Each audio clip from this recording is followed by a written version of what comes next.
चित्रण ही नहीं बल्कि आने वाले स्वर्णिम काल यानी विकसित भारत के संकल्प का उद्घोष भी है। मोदी जी की जन कल्याणकारी योजनाओं का असर और उनके विकसित भारत के विजन के जो जनता का अगाध विश्वास था, उसी के कारण से अध्यक्ष जी एनडीए को तीसरी बार जनता ने पूर्ण बहुमत का जनादेश दिया। महामहिम राष्ट्रपति जी ने अपने अभिभाषण के पैराग्राफ 3 में जो कहा है, आपके माध्यम से समक्ष के पूरे सदन के समक्ष पुनः दोहराना चाहूंगी। 2024 का चुनाव नीति, नियत, निष्ठा और निर्णयों पर विश्वास का चुनाव रहा है। मजबूत और निर्णायक सरकार में विश्वास, सुशासन, स्थिरता और निरंतरता में विश्वास, ईमानदारी और कड़ी मेहनत में विश्वास, सुरक्षा और समृद्धि में विश्वास, सरकार की गारंटी और डिलीवरी पर विश्वास, विकसित भारत के संकल्प में विश्वास। मेरी सरकार ने 10 वर्षों में सेवा और सुशासन का जो मिशन चलाया है, ये उस पर मोहर है।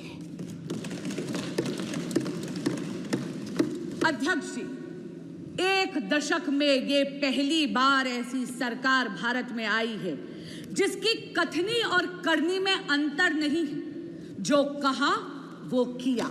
धारा 370 हटाई, जो कहा वो किया। भव्य राम मंदिर का निर्माण किया, जो कहा वो किया। सीएए लेकर आए, जो कहा वो किया। 1 रैंक 1 पेंशन लाए, जो कहा वो किया। मेक इन इंडिया की नींव रखी, जो कहा वो किया। पिछले 10 वर्षों में मोदी सरकार ने भारत की अर्थव्यवस्था को इतना सशक्त करा है कि अध्यक्ष जी, हम 11वीं सबसे बड़ी अर्थव्यवस्था की जगह मात्र 1 दशक में विश्व की वैश्विक पटल पर 5वीं सबसे बड़ी अर्थव्यवस्था बनी। और अध्यक्ष जी, ये असाधारण परिस्थितियों में हुआ है। पूरा का पूरा विश्व कोविड-19 की महामारी से जूझकर निकला है। अभी भी विश्व के कई देश हैं जो युद्ध की अग्नि में झुलस रहे हैं, लेकिन भारत मोदी जी के नेतृत्व में वैश्विक पटल पर तीसरी सबसे बड़ी अर्थव्यवस्था बनने के पथ पर अग्रसर है। हमारे माननीय प्रधानमंत्री नरेंद्र मोदी जी ने 2047 तक भारत को एक विकसित राष्ट्र बनाने का एक संकल्प लिया है। इस संकल्प के 4 मुख्य स्तंभ हैं। पहला स्तंभ युवा शक्ति, दूसरा नारी शक्ति, तीसरा किसान कल्याण और चौथा गरीब कल्याण। अध्यक्ष जी, यदि आप युवा शक्ति की बात करते हैं तो किसी भी प्रकार का अवसर यदि आप भारत की युवा शक्ति के समक्ष प्रस्तुत करते हैं तो उस अवसर का लाभ लेने के लिए युवा शक्ति चूकती नहीं है। शिक्षा के पर्याप्त अवसर हुए, इसके लिए मोदी सरकार ने 1 दशक में 7 नए IITs, 16 नए ट्रिपल IITs, 7 नए IIMs, 15 AIIMS hospitals, 315 medical colleges और 390 नए विश्वविद्यालय स्थापित करे हैं। स्टैंड अप इंडिया और स्टार्टअप इंडिया की अगर हम बात करें तो इन 2 योजनाओं के कारण अध्यक्ष जी, देश का युवा जॉब सीकर की जगह जॉब क्रिएटर बना है।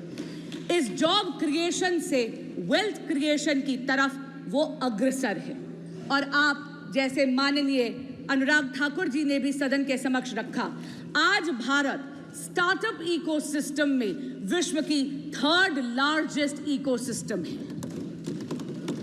अध्यक्ष जी, मुद्रा योजना में स्वरोजगार के लिए आप ये देखिए 46 करोड़ युवाओं ने 26 लाख करोड़ रुपए का ऋण आसानी से लिया है। आज देश में 1,81,000 स्टार्टअप कंपनियां हैं, जिसमें से 100 से अधिक यूनिकॉर्न्स हैं।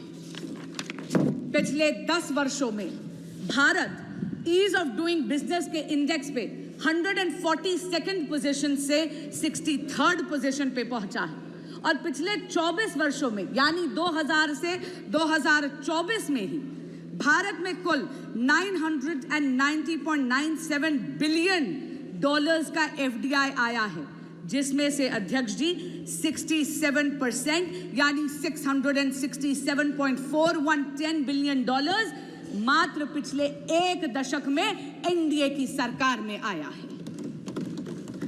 Today, Bharat has become a leader in the world of manufacturing. चाहे इलेक्ट्रॉनिक्स हो, चाहे ऑटोमोबाइल हो, चाहे रक्षा उपकरण हो, भारत एक अग्रणी निर्माता के रूप में वैश्विक पटल पर उभर रहा है। और इस नई दुनिया में microchips are the new oil. Semiconductors और चिप मैन्युफैक्चरिंग की दुनिया में भारत कहीं पीछे ना छूट जाए, इसके लिए मोदी सरकार 1.25 लाख करोड़ रुपए का इंफ्रास्ट्रक्चर पहले ही उद्घाटित कर चुकी है।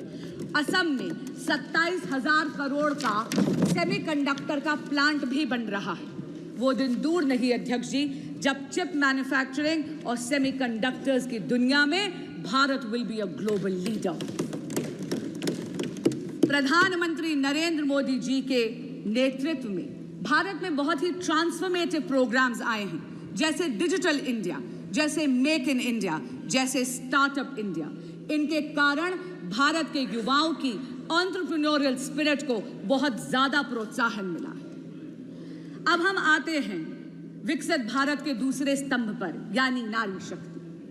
अध्यक्ष जी, हम सबने सुना है कि चूल्हे की रोटी का स्वाद बड़ा गजब है, लेकिन उस चूल्हे की रोटी के स्वाद के चक्कर में मेरे देश की मातृशक्ति के फेफड़े झुलस जाते हैं। पहले जाती है, लकड़ी काटती है या लकड़ी बींदती है, गठरी सर पर लेकर आती है, 20 से 25 मिनट लगते हैं चूल्हा सुलगाने में। लेकिन नरेंद्र मोदी जी ने 10 करोड़ से ज्यादा उज्ज्वला गैस कनेक्शंस देके मातृशक्ति को धुएं की जिंदगी से निजात दी। हमारे देश में बचत की आदत हमारे देश में एक एक को मातृशक्ति ने सिखाई है। आप सबको याद होगा वो नानी जो रामायण के पन्नों में पैसे छुपाती, वो दादी जो चीनी के जार में पैसे छुपाती है। अरे उन चोरी के पैसों से कुल्फी फलूदा खाने की मिठास ही अलग है। लेकिन कितनी अचंभे की बात है अध्यक्ष जी, जिस मातृशक्ति ने देश को बचत सिखाई उनके पास बैंक अकाउंट ही नहीं थी। नरेंद्र मोदी जी प्रधानमंत्री जन धन योजना के तहत देश की मातृशक्ति को फॉर्मल बैंकिंग सेक्टर का उन्होंने उसे हिस्सा बनाया। अध्यक्ष जी, 50 करोड़ से अधिक बैंक के खाते खुले प्रधानमंत्री जन धन योजना में, जिसमें से 56% महिलाओं के खाते थे। हमारे यशस्वी प्रधानमंत्री नरेंद्र मोदी जी ने यह भी सुनिश्चित करा कि महिलाओं के स्वरोजगार के लिए उनके पास आर्थिक सपोर्ट यानी फाइनेंशियल सपोर्ट की उपलब्धता हो। प्रधानमंत्री मुद्रा योजना के तहत कुल ऋण जो सैंक्शन हुए हैं उसमें से 69% महिलाओं के लिए सैंक्शन हुए। इसी तरह स्टैंड अप इंडिया के तहत अध्यक्ष जी 84% ऋण महिलाओं के लिए सैंक्शन हुए।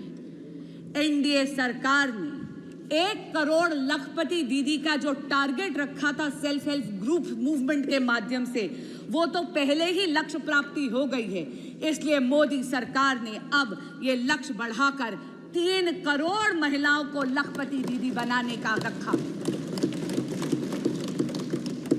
अध्यक्ष जी, महिलाओं को सशक्त बनाने के उद्देश्य से प्रधानमंत्री जी लाए हैं नमो ड्रोन दीदी। मेरे देश की बहन बेटियां अब ड्रोन पायलट बनेंगी। न केवल इससे कृषि कार्य में आधुनिक तकनीक का इस्तेमाल होगा, लेकिन आप ये देखिए समाज की सोच में भी अंतर पड़ेगा। It is going to not only leverage technology for modernisation of agrarian economy of India, but also will ensure a tectonic shift in the psychology of the society. NaMo drone दीदी विकसित भारत के 2 पहलुओं को छूती है, कृषि कल्याण और महिला शक्ति। महिलाओं का लेकिन वास्तविक और असली सशक्तिकरण तब होता है जब वो नीति निर्माण में हिस्सा बनती है। अध्यक्ष जी, यहाँ पे कई सदस्य हैं, यहाँ पे आदरणीय हरसिमरत कौर जी भी बैठी हैं, वो तो स्वयं इस बात की साक्षी हैं कि 16वीं लोकसभा में तब की माननीय विदेश मंत्री श्रीमती सुषमा स्वराज ने राष्ट्रपति अभिभाषण के धन्यवाद प्रस्ताव के अनुमोदन के वक्त एक इच्छा प्रकट करी थी 33% महिला आरक्षण के लिए, ताकि महिलाओं का राजनीतिक सशक्तिकरण हो सके। अध्यक्ष जी, मेरा मन प्रफुल्लित हो उठता है ये कहते हुए कि प्रधानमंत्री नरेंद्र मोदी जी और उनकी सरकार ने 17वीं लोकसभा में ही ये स्वप्न हकीकत में तब्दील कर दिया। अध्यक्ष जी, 18वीं लोकसभा में सुषमा स्वराज की दी हुई ये आंखें नारी शक्ति वंदन अधिनियम को लागू होते इस सदन में देखेंगी और इस ऐतिहासिक पल की साक्षी बनेंगी। विकसित भारत का अगला स्तंभ है किसान कल्याण। अध्यक्ष जी, एनडीए सरकार के लिए अन्नदाता देवतुल्य है और इसीलिए एनडीए सरकार ने इन देवतुल्य किसानों के लिए 3,20,000 करोड़ रुपए पीएम किसान सम्मान निधि के तहत पहले ही वितरित कर दी है। नई सरकार जैसे ही आई, पहला सबसे बड़ा निर्णय हमारे यशस्वी प्रधानमंत्री श्री नरेंद्र मोदी जी ने लिया 9.26 करोड़ किसानों को 20,000 करोड़ रुपए ट्रांसफर करने का। एनडीए सरकार ने किसानों की आय बढ़ाने के लिए एमएसपी में रिकॉर्ड बढ़ोतरी करी है। ऑर्गेनिक फार्मिंग, कोल्ड स्टोरेज, कृषि आधारित उद्योग, डेयरी और मत्स्य पालन में आधारित उद्योगों को भी प्रोत्साहित करा गया है। ग्रामीण सड़क योजना के तहत 3,20,000 किलोमीटर से ज्यादा सड़कें बनाई गई हैं। विकसित भारत का चौथा और सबसे महत्वपूर्ण स्तंभ है गरीब कल्याण। अध्यक्ष जी, प्रधानमंत्री गरीब कल्याण योजना विश्व में सबसे बड़ी सामाजिक कल्याण योजना साबित हुई है। इसमें 81 करोड़ से ज्यादा लोगों को मुफ्त खाद्यान्न की सामग्री यानी मुफ्त राशन देकर मोदी जी ने खाद्य और पोषण की सुरक्षा सुनिश्चित करी है। जब हम देश की अर्थव्यवस्था की गाथा गाते हैं तो वो रेड़ी पटरी वालों के बिना अधूरी है। नरेंद्र मोदी जी ने पीएम स्वनिधि के तहत 70 लाख से ज्यादा रेड़ी पटरी वाले यानी स्ट्रीट वेंडर्स को 11,000 करोड़ का ऋण बिना गारंटी के मुहैया करवाया है। अध्यक्ष जी, जिनकी गारंटी कोई नहीं लेता, उनकी गारंटी लेते हैं नरेंद्र मोदी।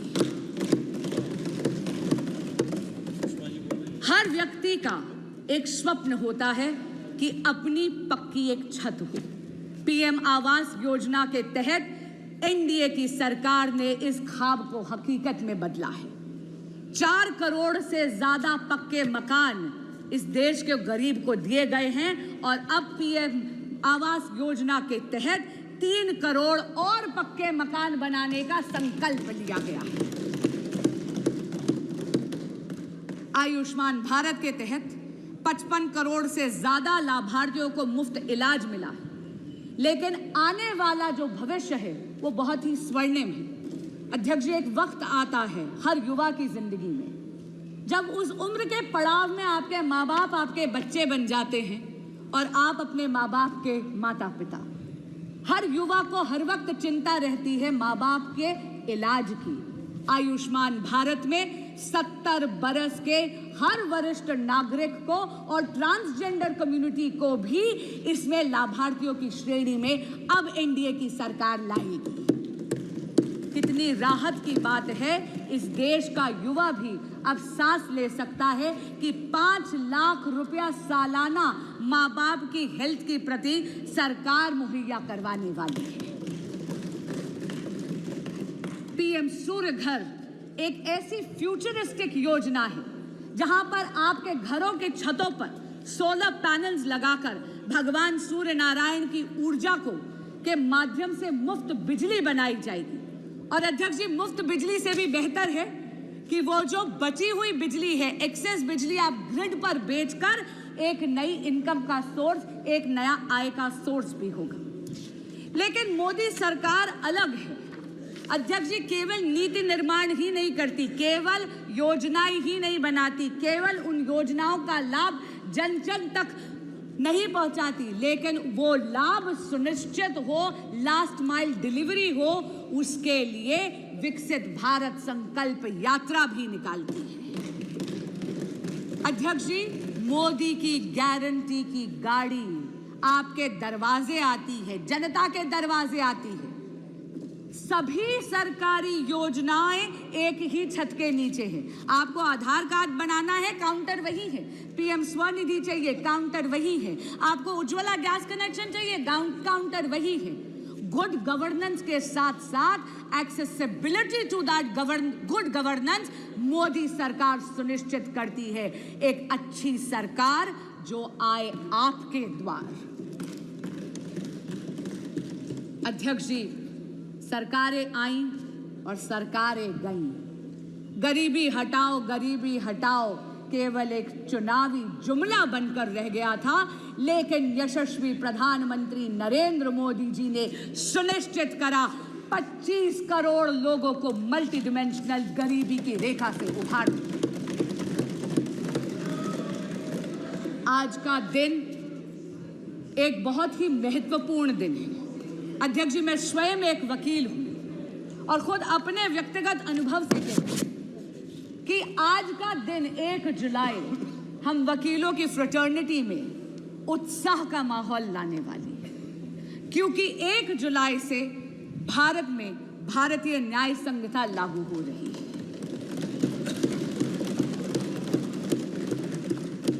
पहले के कानून ब्रिटिश राज की गुलामी की बेड़ियां थे जो हमारी न्याय प्रणाली को जकड़े हुए थे। पहली बार भारत में एक ऐसी दंड प्रणाली आ रही है जिसका ध्येय न्याय होगा। क्योंकि अध्यक्ष जी, जब कोई ऐसा कानून विलायती हुकूमत बनाती है तो उसका उद्देश्य न्याय नहीं होता, उसका उद्देश्य दमन होता है, क्योंकि वो चाहती है कि उसकी हुकूमत बरकरार रहे। लेकिन पहली बार देश में भारतीय दंड प्रणाली आएगी जिसका ध्येय न्याय होगा, न्याय को प्राथमिकता देगी। और हमारे यहाँ कहते हैं justice delayed is justice denied. ये वो क्रिमिनल सिस्टम होगा लॉज का जो एक एक्सपीडियंसी लाएगी, एक तेजी लाएगी भारत के क्रिमिनल जस्टिस सिस्टम में। कम्युनिटी पेनल्टी पहली बार भारत में इंट्रोड्यूस हो रही है। इसका मतलब है at the heart of these laws is not only deterrence of law and punishment, but also a sense of reformation. इन सभी ट्रांसफॉर्मेटिव, फ्यूचरिस्टिक, पाथ ब्रेकिंग कारणों के कारण ही भारत ने एनडीए की सरकार को तीसरी बार पूरा बहुमत दिया है। पर अध्यक्ष जी, विपक्षी गठबंधन ऐसा प्रदर्शित करता है जैसे कि नारायणी सेना इनके पाले में खड़ी है। पर अध्यक्ष जी, इतना जरूर कहूंगी, कृष्ण तो कर्म के कायल हैं, इसलिए उनका आशीर्वाद तो नरेंद्र मोदी जैसे कर्मयोगी पर पुनः बरसा है। विपक्ष चाहे ये दिखाने का प्रयास करे कि स्वयं अक्षोहिणी सेना उनके पास है। अध्यक्ष जी, बहुत चौंकाने वाली बात है कि वो विपक्ष जिसने आपातकाल लगाने का अधर्म करा, वो विपक्ष जिसने भारत के संविधान को गला घोटने का अधर्म करा, जिसने इस देश के लोकतंत्र की हत्या करने का अधर्म करा, वो विपक्ष जिसके गठबंधन के सदस्य आज भी दिल्ली में एक कॉन्स्टिट्यूशनल क्राइसिस क्रिएट करते हैं, क्योंकि वो अपनी जिद पे अड़े हुए हैं कि वो अपनी सरकार जेल से चलाएंगे। क्यों? क्योंकि वो सत्ता के मोह में मदमस्त हैं और दिल्ली उनके इस मोह से त्रस्त है। अध्यक्ष जी, बड़ी अजीब बात है, दिल्ली आज पानी के लिए तरस रही थी, एक बारिश हो गई तो पानी से त्रस्त हो गई। लेकिन ऐसा लगता है कि विपक्षी गठबंधन में या आम आदमी पार्टी में एक आपातकाल और एक अकाल पड़ा हुआ है कॉम्पिटेंस का और टैलेंट का। और इसीलिए माननीय मुख्यमंत्री अरविंद केजरीवाल जी मुख्यमंत्री की सीट को जकड़ कर बैठे। मैं पूछना चाहती हूं, ऐसा विपक्ष जो पॉलिसी पैरालिसिस का अधर्म करता है, जो लैक ऑफ गवर्नेंस का अधर्म करता है, वो धर्म की बात कर कर इस सदन में कैसे आड़े आ सकता है जब ये सदन इमरजेंसी की रेजोल्यूशन पास करना चाहता है, इमरजेंसी का खंडन करते हुए। अध्यक्ष जी, मुझे एक प्रसंग याद आता है। महाभारत में युधिष्ठिर को जब अकर्मण्यता ग्रसित कर गई तो वो पितामह भीष्म के पास गए। पितामह भीष्म ने युधिष्ठिर जी को सुशासन के कई सूत्र दिए, लेकिन एक मूल मंत्र भी दिया, और वो मूल मंत्र था यतो धर्मस्य ततः कृष्णो, यतः कृष्णस्य ततो धर्मः। जहां धर्म है वहां कृष्ण है, जहां कृष्ण है वहां विजय है। अध्यक्ष जी, धर्म तो नरेंद्र मोदी जी के ही पाले में खड़ा है। लोकतंत्र में मतदाता देवतुल्य होता है। 6 दशक में तीसरी बार लोकतंत्र में भारत के देवतुल्य मतदाता ने विजय श्री का आशीर्वाद एनडीए की सरकार को नरेंद्र मोदी जी के नेतृत्व में दिया है। कुछ दिन पहले मैंने टीवी पे देखा, विपक्ष के एक बहुत ही बड़े नेता